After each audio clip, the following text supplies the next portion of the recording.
Sur les côtes de la baie de Tunis, un bâtiment semble s'extraire du rocher.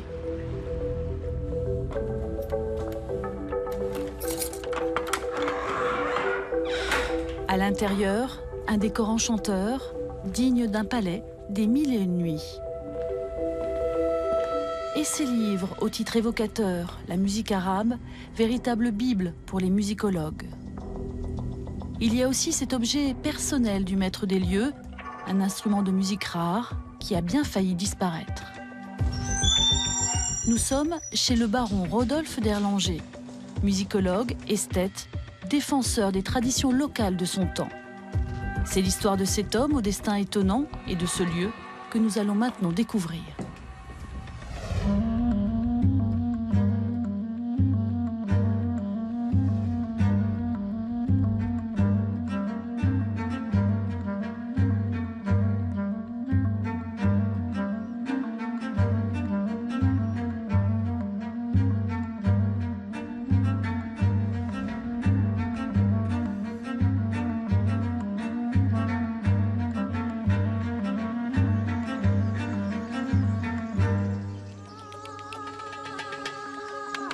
Nous sommes en Tunisie, à Sidi Bou Saïd, petit village en bleu et blanc, situé près de la capitale, Tunis.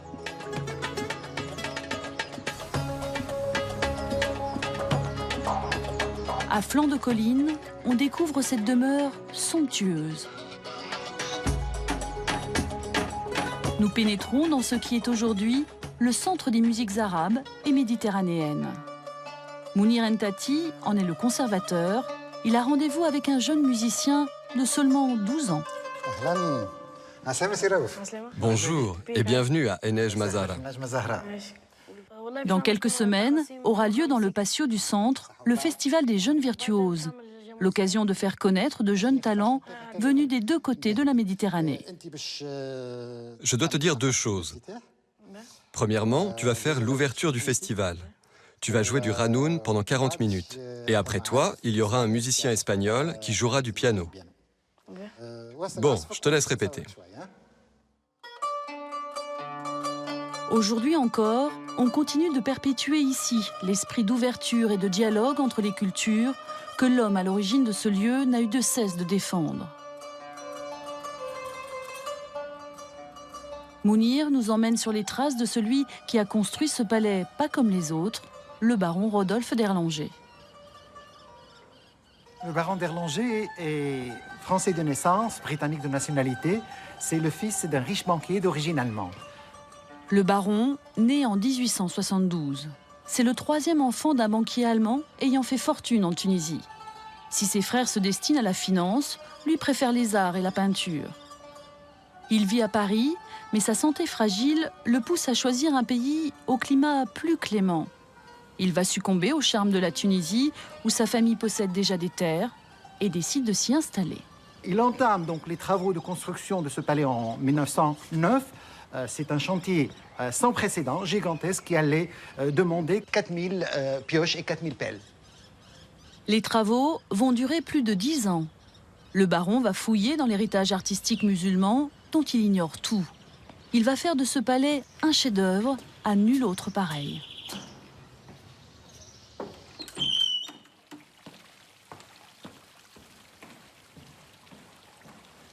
Autant la façade du palais est discrète et très sobre, autant ici on est frappé par l'exubérance des éléments de décor, que ce soit à travers ces parements en marbre rose, à la place des lambris de faïence qu'on retrouve dans les demeures traditionnelles, que ce soit à travers les frises de stuc ajourés et sculptés, que ce soit aussi au niveau de ces plafonds en bois peint, ajourés et sculptés, ou bien d'éléments architectoniques comme donc, cette fontaine murale qui reprend la forme de la niche de prière de la grande mosquée de Cordoue en Andalousie.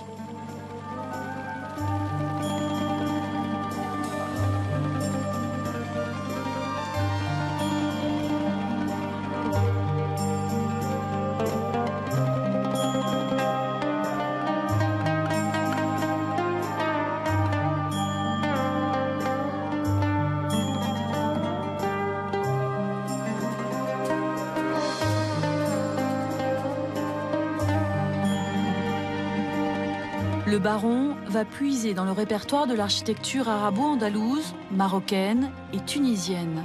Il s'inscrit ainsi dans le grand mouvement orientaliste du XIXe siècle. Il appellera son palais Enej Mazara ou Étoile resplendissante. Devant cette beauté, cette harmonie, je me sens plus léger. Moi qui ne suis pas très religieux, en fait, ce que je vois me donne envie de prier.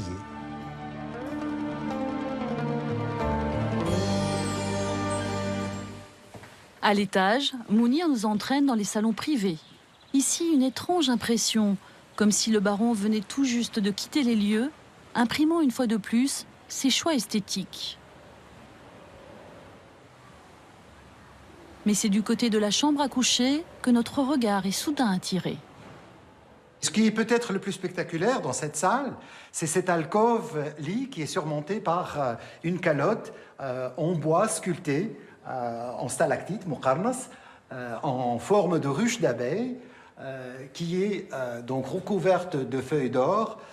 C'est une pièce assez rare qui aurait été montrée lors de l'exposition universelle à Paris au début du XXe siècle. Toutes les influences européennes sont ici balayées. Elles étaient pourtant très à la mode en Tunisie depuis le XVIIIe siècle. Mais le baron n'en a cure, son désir est ailleurs, capturer l'âme de l'Orient. Un bijou d'architecture légué par la famille à l'État tunisien en 1989 pour devenir un musée. Il est installé au cœur d'un des villages les mieux préservés de Tunisie, Sidi Bou Saïd.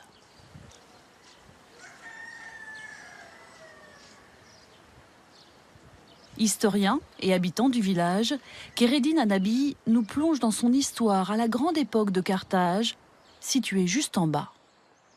Sidi Bou Saïd, c'est le promontoire naturel qui protège la ville de Carthage et en particulier sa flotte. Avec la fin de l'Antiquité et la chute de Carthage, Tunis a pris le relais et ce promontoire a gardé sa place stratégique. Ce promontoire a attiré également les Mourabitoun, sorte de moines soldats, pour servir Dieu et pour la protection de la ville de Tunis. Parmi eux, Sidi Bou Saïd, qui donnera beaucoup plus tard son nom au village de Sidi Bou Saïd. Au début du XIXe siècle, Sidi Bou Saïd va très vite être convoitée par la bourgeoisie de Tunis. Elle va y construire ses maisons d'été afin d'échapper à la chaleur étouffante de la ville. En 1881, les Français s'installent en Tunisie. C'est la période dite du protectorat qui va durer 75 ans. À partir du milieu du XIXe siècle, les Européens vont découvrir le village de Sidi Bou Saïd, artistes, peintres, hommes de lettres, et le baron d'Erlanger qui arrive et qui tombe littéralement amoureux de ce village. Dans son architecture traditionnelle, il a senti une menace par le modernisme et il a demandé au bey, le roi de Tunisie, de décréter un texte pour la sauvegarde de ce village. Ce décret, du 6 août 1915, fixe encore aujourd'hui le caractère urbain du village. Le baron a gagné son combat, ce ne sera pas le seul. Sous le charme de ce village, Rodolphe d'Erlanger va vouloir également le fixer sous les traits de son pinceau. Nous pénétrons dans l'atelier du peintre, un lieu fermé au public. Critique d'art, peintre, poète, Ali Louati est surtout un fin connaisseur du maître des lieux. Rodolphe d'Erlanger, comme peintre, a reçu une éducation artistique, une formation artistique à l'Académie Julian à Paris. Il y a acquis une formation traditionnelle, classique. Alors, une fois installé en Tunisie, il a changé totalement sa vision de peintre. Il est parti de cet orientalisme justement d'atelier, comme on voit là. C'est une peinture sombre, une peinture bitumeuse. Et cette peinture a évolué après, son style est devenu plus personnel. Mais ce que l'histoire retiendra de cet arabophile passionné, c'est surtout son combat pour la préservation des musiques traditionnelles. Ali Louati nous entraîne dans le salon de musique, un véritable espace de réflexion et d'étude pour le baron.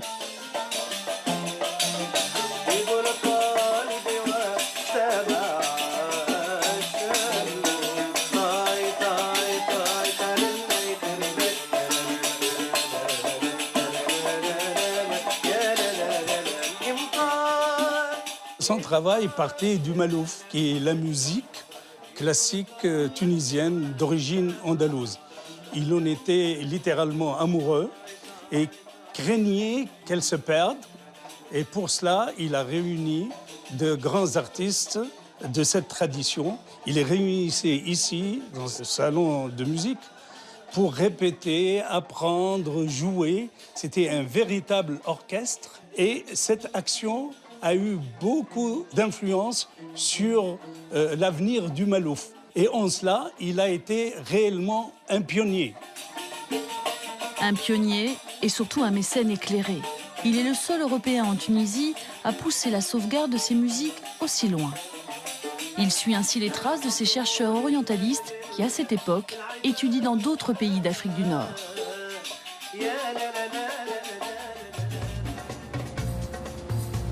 Nous partons pour la région du Kef, à 150 km de Tunis.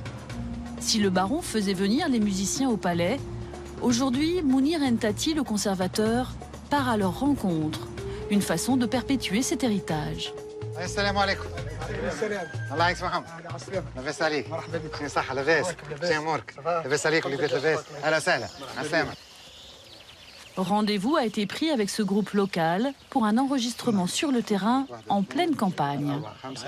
6 7 8 9 10 10 باهي يا سيدي مالا نبدو توب.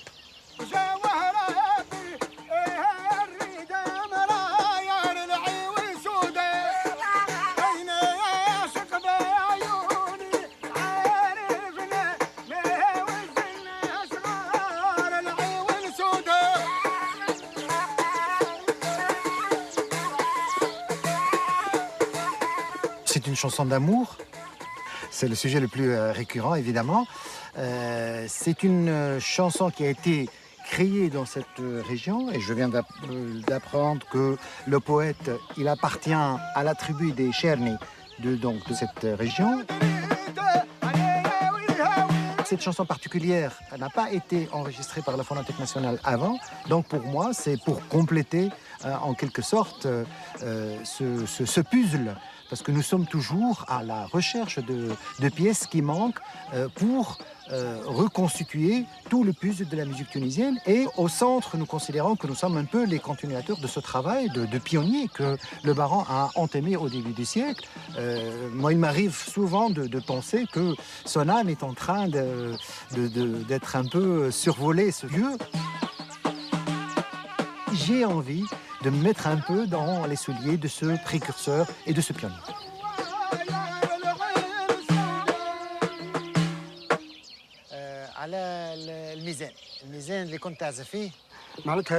Si on ne protège pas notre patrimoine, si on ne cherche pas à le préserver, il va disparaître et on va perdre notre authenticité. Nous risquons de devenir, que Dieu nous en garde, comme le corbeau qui a perdu son pas en imitant celui de la colombe. Si on ne préserve pas notre histoire, je pense qu'on va s'égarer et perdre notre originalité.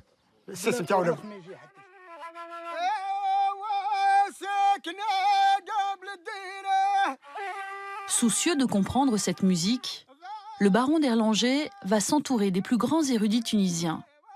Sa rencontre en 1914 avec cet homme va être déterminante. Ahmed El Wafi va devenir son mentor.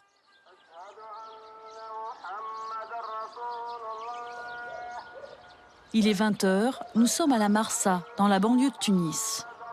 Anas Rab est musicologue et directeur du Centre des musiques arabes et méditerranéennes au palais d'Erlanger. Il nous conduit à la Zawiya de Sidi Abdelaziz, un lieu de dévotion réservé aux seuls initiés. C'est là que le baron va découvrir les musiques religieuses et mystiques.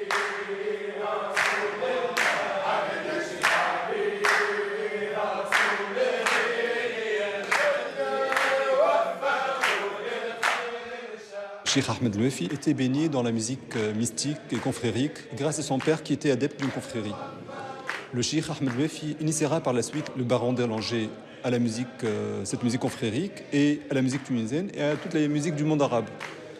Le baron d'Erlanger, du coup, ne pourra plus se séparer de Cheikh Ahmed Louefi pour essayer de comprendre les musiques arabes et il sera un personnage important dans l'élaboration de ses ouvrages concernant la musique arabe. La musique va devenir sa véritable passion. Il en sera son plus farouche défenseur face aux influences occidentales. Quand d'autres n'entendent que du bruit, lui perçoit sa richesse. La Tunisie a reçu le choc de notre culture. Elle en fut étourdie. La musique sera un des moyens de lui rendre sa stabilité morale. En 1930, après plus de 20 ans d'études, il rédige 6 volumes sur la musique arabe. Une somme encyclopédique et scientifique qui fait encore référence aujourd'hui. Devant l'intérêt de ses travaux, le roi Fouad Ier d'Égypte va charger le baron de préparer le premier congrès sur les musiques arabes. Il aura lieu au Caire en avril 1932. Un événement qui rassemble également des compositeurs et musicologues occidentaux comme Paul Hindemith et Béla Bartók. Mais le baron malade ne peut s'y rendre. Il va s'éteindre quelques mois plus tard, à l'âge de 60 ans. Il laisse derrière lui une œuvre d'exception. Direction un des hauts lieux du village de Sidi Bou Saïd. Anas Rab nous conduit aujourd'hui au Café des Nattes, autrefois fréquenté par Camus ou Simone de Beauvoir, et bien sûr le baron d'Erlanger.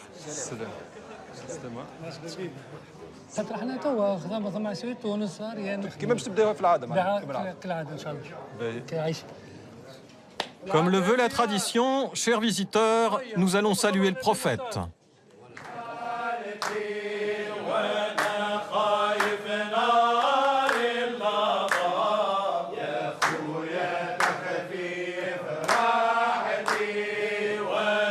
Cette musique, c'est le Mjarad, qui est un ensemble de louanges à Dieu et au prophète, psalmodiés ou chantés sans rythme. D'un point de vue mélodique, il est proche de celui utilisé dans le Malouf ou dans la musique arabo-andalouse ou dans la Méditerranée également. Le baron d'Erlanger, comme d'autres orientalistes de son époque, ont probablement essayé de comprendre la relation entre les cultures latines et arabes et les pratiques musicales de Sidi Bou Saïd au début du siècle.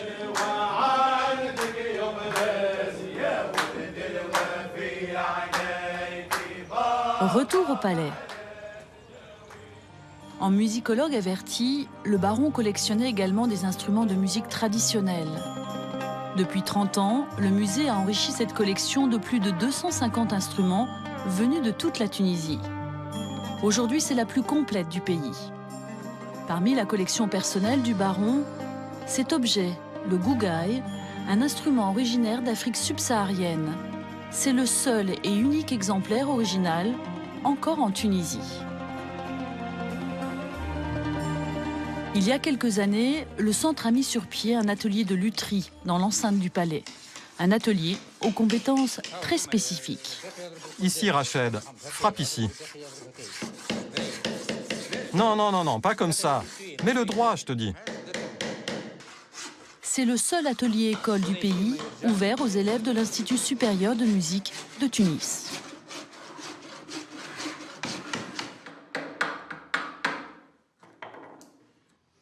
Je suis en train de travailler sur un rabeb. J'apprends la façon de le creuser après l'avoir coupé en deux. Il faut que l'artisan ressente le côté artistique. Et surtout, il faut qu'il aime ce métier. Moi, j'aime les instruments de musique et la musique en général, donc ça me plaît. Je sens que l'instrument est une partie de moi-même. Je le fabrique avec mes sentiments. C'est tout. L'enjeu pour le maître luthier, faire revivre des objets en voie de disparition et transmettre à ses élèves ce patrimoine. La collection du baron est pour eux essentielle.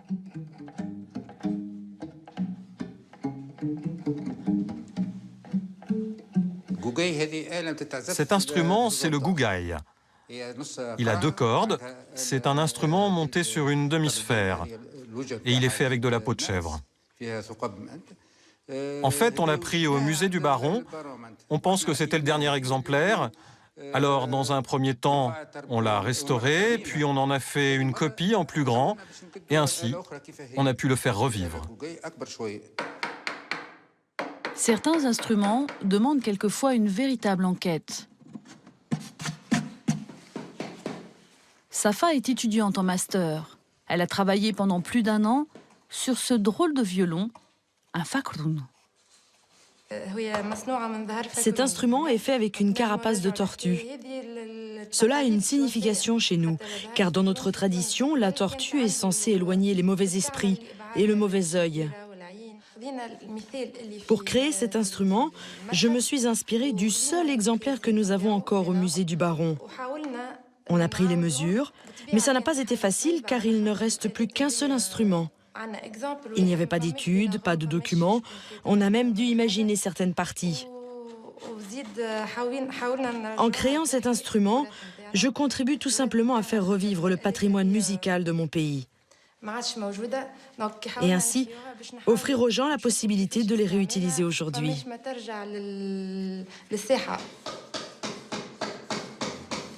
Toujours à la recherche de ce patrimoine perdu, Mounir Ntati nous fait pénétrer dans la Phonothèque nationale située au Palais. Il tient à nous faire partager un document sonore très ancien. Je voudrais retranscrire les paroles de cette chanson. Donc, si tu pouvais me mettre la plage 4. La plage numéro 4. Numéro 4. Oui.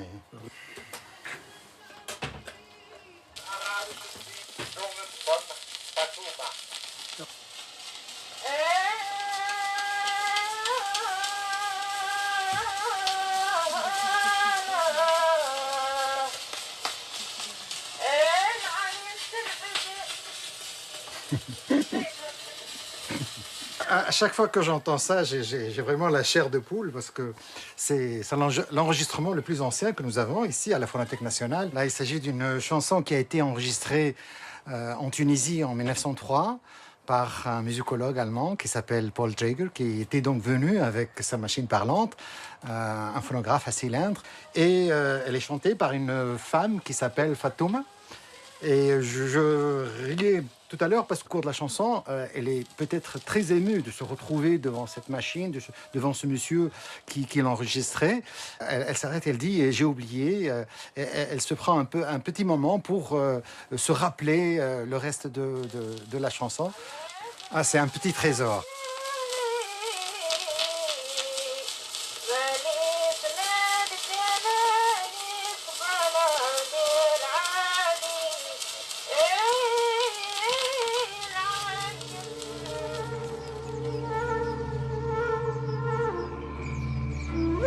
En véritable esthète, le baron collectionne également de nombreux objets. On en recense plus de 2200 dans tout le palais.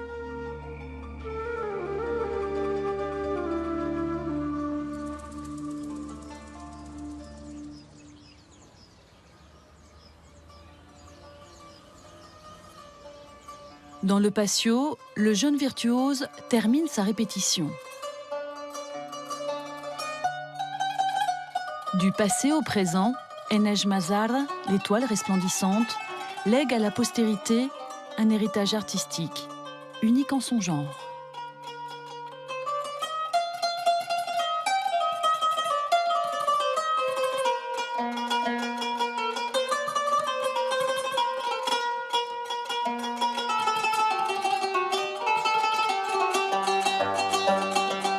Dans un instant, rencontre avec Luc Bondy, l'un des plus éminents hommes de théâtre européens et un metteur en scène qui dirige les acteurs tout en douceur.